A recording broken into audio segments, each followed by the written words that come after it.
வணக்கம். நான் பகோடா ஒன்று செய்ய போகிறேன். வெஜிடபிள் பகோடா. அது தேவையான பொருள் ஒரு பீட்ரூட்டு. வீட்டில் இருக்கிற பொருளே வச்சு நீங்கள் செஞ்சுக்கலாம். ஒரு பீட்ரூட்டை அதை சீவி வச்சுருக்கேன். ஒரு பெரிய வெங்காயம் அதையே நான் சீவி வச்சுருக்கேன். கட்டரில் சீவி வச்சுருக்கேன். என்கிட்ட கொஞ்சம் கோஸும் ஒரு குடமிளகாயும் ஒரு கேரட்டும் இருந்தது. அந்த கேரட்டும் போட்டு கட் பண்ணி வச்சுருக்கேன். இது மிளகாய்த்தூள் ஒரு ஸ்பூன் வச்சுருக்கேன்.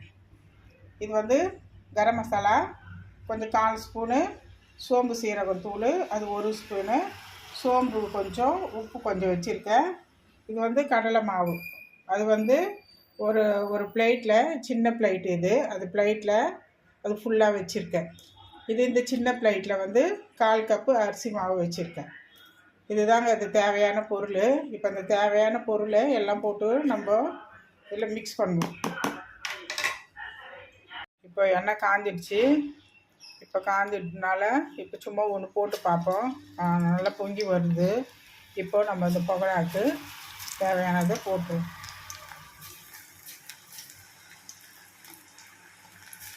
நல்லா வீட்டில் நீங்கள் குழந்தைங்களுக்கு செஞ்சு கொடுங்க. இது டிஃப்ரெண்ட்டாக இருக்கும். இந்த பகோடா, வெஜிடபிள் பகோடா நல்லா சூப்பராக சுவையாக டேஸ்ட்டாக நல்லாயிருக்கும்.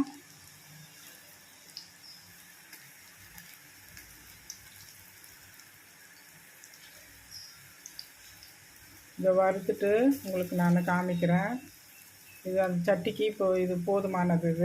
இது நல்லா வேகணும். வெந்துட்டோன்னா நான் உங்களுக்கு அது பொரிச்சு எடுத்தோன்னா நான் உங்களுக்கு காமிக்கிறேன்.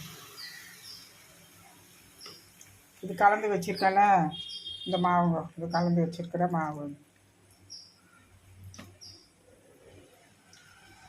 பகோடா நல்லா செவந்து வந்துடுச்சு. இப்போது பகோடா பாருங்கள் நல்லா செவந்து வந்துடுச்சு. இவ்வளோதாங்க பதம். அதுக்கப்புறம் நம்ம எடுத்துருவோம். நல்லா மொறுன்னு கிறிஸ்பியாக நல்லாயிருக்கும் சாப்பிட்றதுக்கு. நீங்கள் வீட்டில் பிள்ளைங்களுக்கு இந்த மாதிரி செஞ்சு கொடுங்க. சாயந்தரத்தில் இந்த ஸ்நாக்ஸாக கூட இப்போ பிள்ளைங்களுக்கு யூஸ் பண்ணி நீங்கள் கொடுக்கலாம். அதை ஒரு டீக்கு வச்சு சாப்பிடலாம். அது சட்டுன்னு செய்யலாம். வீட்டில் இருக்கிற காய்கறியை வச்சுட்டு கடலை மாவு, அரிசி மாவு, கொஞ்சம் மிளகாய்த்தூள், கரம் மசாலா தூள், உப்பு, அவ்வளோதாங்க. வேறு ஒன்றும் கிடையாதுங்க. இதுதாங்க வேறு பகோடா. பாருங்கள், பீட்ரூட் போட்டதுனால பீட்ரூட் கலரு கொஞ்சம் ரெட்டிஷாக நல்லா இருக்குது பாருங்கள். இப்போ நம்ம ஸ்டவ் ஆஃப் பண்ணிவிட்டு நம்ம இதை எடுத்துருவோம். ஒரு கிண்ணத்தில் இதை சேவ் பண்ணிவிடுவோம். ஒரு கிண்ணத்தில் போட்டுருவோம். இங்கே பாருங்கள், நல்லா இருக்குங்களா கலரு? அவ்வளோதான் பாருங்கள், போட்டது பாருங்கள் மொறுன்னு இருக்குது சத்தம். அவ்வளோதாங்க. ஸ்டவ் ஆஃப் பண்ணிவிட்டு நம்ம இதை எடுத்து ஒரு பாத்திரத்தில் வச்சுருவோம். நல்லா கலர்ஃபுல்லான வெஜிடபிள் பகோடா. இது வீட்டில் நீங்கள் செஞ்சு பாருங்கள். பிள்ளைங்களுக்கு ரொம்ப பிடிக்கும். நீங்களும் நல்லா சாப்பிட்லாம். இதை சாயந்தரத்தில் எதனா வீட்டில் இல்லைன்னா ஒன்றும் கவலைப்பட வேண்டாம்.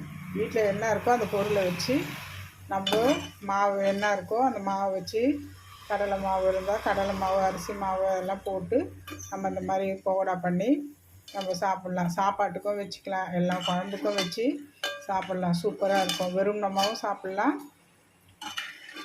சைட் டிஷ்ஷாகவும் வச்சு சாப்பிட்லாம். இது அவ்வளோதாங்க. பாருங்கள், இதுதாங்க பகோடா. ரொம்ப சூடாக இருக்குது. எவ்வளோ மொறுன்னு இருக்குது பாருங்கள். மொறுன்னு இருக்குது. ரொம்ப கொதிக்குது. இப்போ தான் எடுத்தேன். அதனால் ரொம்ப கொதிக்குதுங்க.